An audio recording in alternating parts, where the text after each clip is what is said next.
कुछ और सेक्टर की बात करते हैं। अभी थोड़ी देर पहले आईटी हम डिस्कस कर रहे थे, वहाँ पे तो गिरावट का सिलसिला है ही, दवा में भी। इनफैक्ट फार्मा सेक्टर देखें जो पिछले कुछ सत्रों से मजबूत बना हुआ था, हेल्थ केयर और फार्मा स्पेशली, वहाँ पर ट्रंप टैरिफ के अनाउंसमेंट के बाद कमजोरी देखने को मिल रही है। निफ्टी फार्मा इंडेक्स आज देखिए 3% नीचे है। दरअसल हुआ क्या, कंपनियों को डोनाल्ड ट्रंप ने चिट्ठी लिखी है जिससे सारी फार्मा कंपनियों में तेज गिरावट है। लेकिन क्या लिखा गया, क्या बातें हुई, ये समझते हैं यतिन जी से। यतिन जी बताइए, क्या है चिट्ठी में ऐसा? देखिए, फार्मा की बात करें तो ट्रंप जब से चुन के आए तभी से उनका व्यू है कि जो फार्मा कॉस्ट हैं अमेरिका में वो काफ़ी ज़्यादा हैं, और इसीलिए जो ब्रांडेड प्लेयर्स हैं, जो जेनेरिक्स और दोनों ही ब्रांडेड दवाएं बेचते हैं, खास करके जो बड़ी कंपनियां हैं जैसे कि फाइज़र, एलाई लिली वगैरह, इन सभी कंपनियों को चिट्ठी लिखी है। और उन्होंने 17 कंपनी को जो चिट्ठी लिखी है उसमें क्लियरली उन्होंने कहा है कि जो दवाओं का कॉस्ट है इसको कम कर दिया जाए। तो नोवार्टिस, नोवो नोर्डिस्क, फाइज़र जैसी बड़ी मल्टीनेशनल जो फार्मा कंपनीज़ हैं, इनको ये लेटर इन्होंने भेजा है। इसके अलावा अगर हम बात करें तो ट्रंप साहब का ये मानना है कि जो ब्रांडेड ड्रग्स हैं उनका प्राइसिंग भी अमेरिका में ज़्यादा है दूसरे देशों के मुकाबले, तो उनको एक पार पे लाया जाए। और कहीं ना कहीं अगर हम भारतीय कंपनियों की बात करें तो यहाँ दो चीज़ें हैं।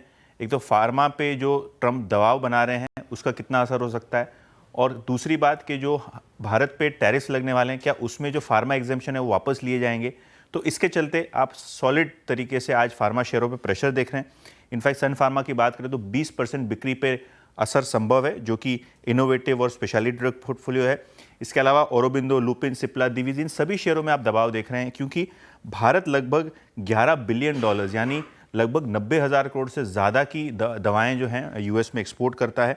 और जो फार्मा एक्सपोर्ट्स हैं उसका कुल 35% जो है वो यूएस में जाता है। इसके अलावा 47% जो प्रिस्क्रिप्शन ड्रग्स यूएस में बेचे जाते हैं वो भारतीय कंपनियों से या भारतीय जेनेरिक कंपनियों से ही जनरेट होता है। तो कहीं ना कहीं एक बड़ा सप्लायर फार्मा का भारत है, और कैसे ये ट्रंप के दबाव से आगे जाके बात बनेगी फार्मा के लिए, ये देखने लायक होगी। लेकिन हाल फिलहाल सारे के सारे शेयर्स प्रेशर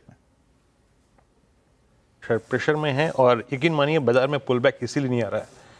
आज से दो रोज पहले हमारे पास सबसे स्ट्रॉन्ग सेक्टर था फार्मा, हेल्थ केयर, लेकिन वो भी आई थिंक इस इंसिडेंट के बाद, इन चिट्ठियों के बाद क्रैक हो गया। Nifty pharma is now below 50-day exponential average, जो कि एक संकेत होता है कोलैप्स का।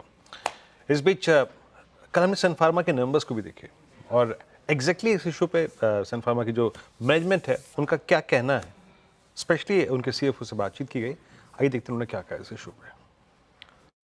As of now, we have not received any letters, and as and when there is a further development, we will be in a position to assess it for our specialty portfolio.